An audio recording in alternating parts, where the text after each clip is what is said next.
కొందరి జీవితం ఎన్నో తరాల వాళ్ళకి ఆదర్శం, ఎంతో మంది జీవితాల్లో వెలుగు నింపిన ఒక బాట.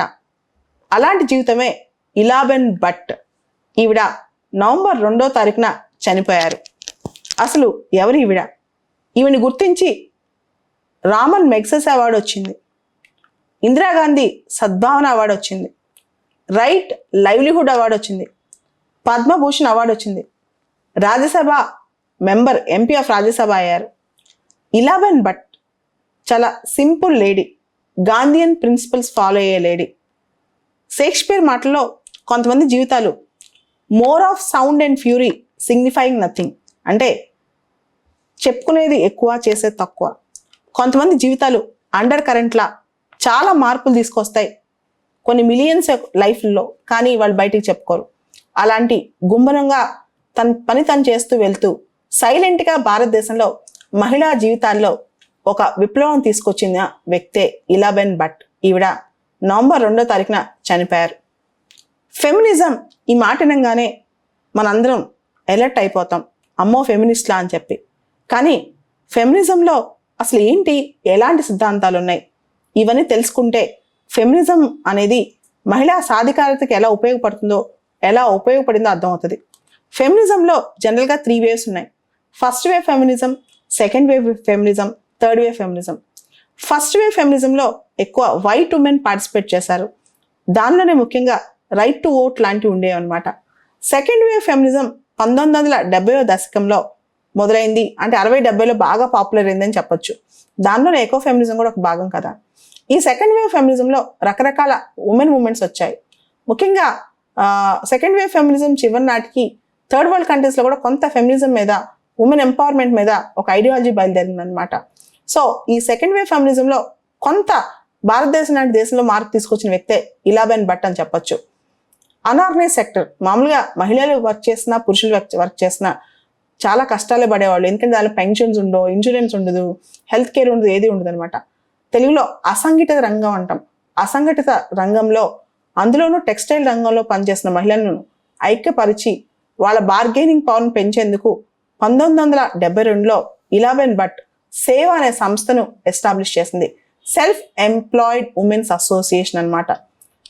భారతదేశానికి స్వతంత్రం వచ్చిన తర్వాత, అంటే పోస్ట్ ఇండిపెండెంట్ ఇండియా చరిత్రలో ఉమెన్ ఎంపవర్మెంట్, మహిళా సాధికారత, అంటే సోషల్ డెవలప్మెంట్ ఆఫ్ ఉమెన్ కోసం స్థాపించిన సంస్థలో ఈ సంస్థ ఒక మైల్ రాయి అని చెప్పుకోవచ్చు.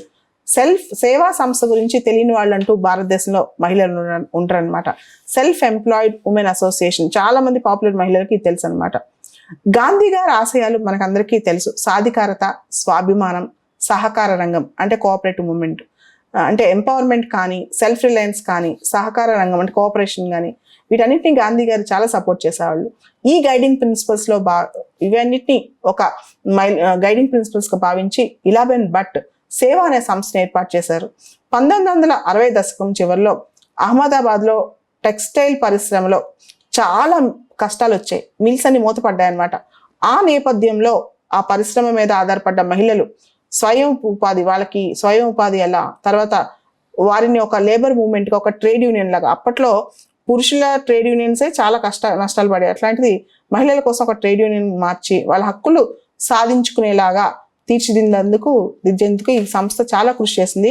ఈ సంస్థలో భాగంగా ఈవిడ కూడా చాలా కృషి చేస్తుంది అనమాట. ఇప్పుడు కూడా ఆవిడ, అంటే చనిపోయే ముందు వరకు కూడా ఆవిడ ఖాదీ చీర కానీ, దాని డిజైనింగ్ కానీ, లేకపోతే ఆవిడ సింప్లిసిటీ కానీ, ఇవన్నీ చూస్తే గాంధీ గారి ప్రిన్సిపల్స్ ఉట్టిపడేలా ఆవిడ పనిచేస్తుందని చెప్పొచ్చు. సో ఇక్కడ ఈవిడ గురించి చెప్పాలంటే ముఖ్యంగా 2 అంశాలు మనం గుర్తుపెట్టుకోవాలి. ఒకటి, సేవా సంస్థ, ఆవిడ స్థాపించిన సంస్థ బాగా విస్తరించి ఈ రోజున 20 లక్షల మంది మహిళలు దీనిలో మెంబర్స్గా ఉన్నారు. అనార్గనైజ్ సెక్టర్లో ఇంతమంది మహిళల మెంబర్స్ ఉన్న సంస్థ భారతదేశంలో ఇది ఒకటే అనమాట. ఇది చాలా పెద్ద సంస్థ అని చెప్పుకోవచ్చు. స్వతంత్ర భారతదేశంలో ఇంత పెద్ద ఎత్తున మహిళా సాధికారకు సంబంధించిన సంస్థ ఇది అన్నిటికన్నా గొప్ప సంస్థ, పెద్ద సంస్థ అని కూడా చెప్పవచ్చు అనమాట. సో దీంతో పాటు ఈవిడ 2 థీరీస్ చాలా పాపులర్. ఒకటి గ్రాహిణి థీరీ, రెండోది 100 మైల్స్ థీరీ.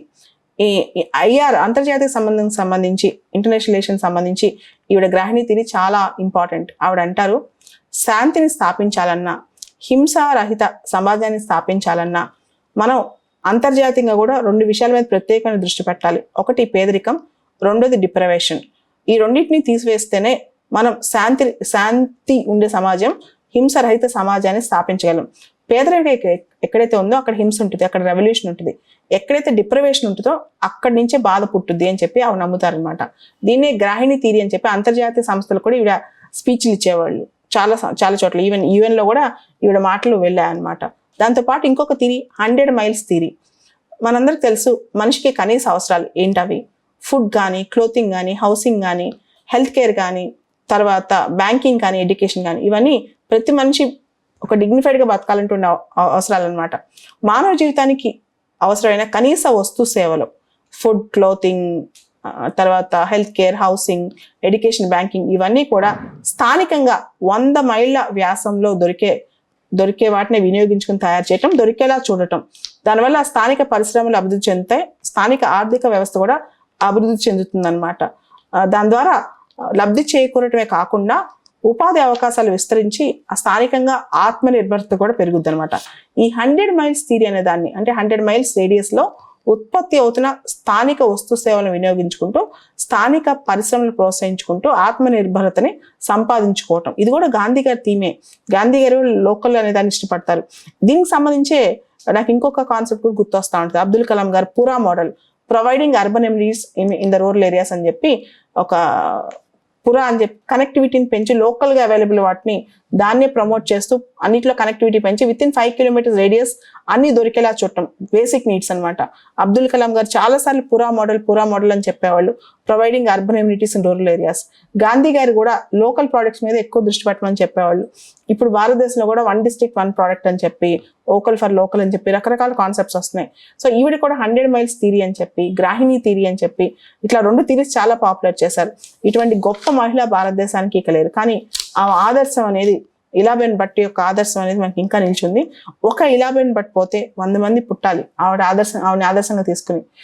ఇట్లాంటి వాళ్ళు భారతదేశంలో ఇంకా వచ్చి ఇంకా మంచి చేస్తారని, ఆవిడ లైఫే మనకి రోల్ మోడల్ అవుతుందని కోరుకుందాం.